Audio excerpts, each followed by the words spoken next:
നമസ്തേ. സുഭാഷിതം. സാസൂയോ അസത്യവാക്ചൈവ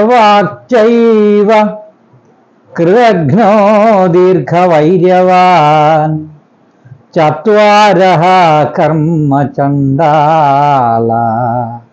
ജാതിചണ്ഡാല ഉത്തമഃ. അസൂയ ഉള്ളവനും പൊളി പറയുന്നവനും അസത്യം പൊളി പറയുന്നവനും ഉപകാരം മറക്കുന്നവനും അന്തം വൈര്യം വെച്ചു പുലർത്തുന്നവൻ, ഈ 4 പേര് അവരെ വിളിക്കുന്നത് കർമ്മചണ്ഡാളന്മാരെന്നാണ്. അപ്പോൾ ജാതി ചണ്ഡാളന്മാർ ഇവരെക്കാൾ എത്രയോ ഭേദമാണ്, ഉത്തമരാണ് എന്നാണ് ഈ സുഭാഷിതം അർത്ഥമാക്കുന്നത്.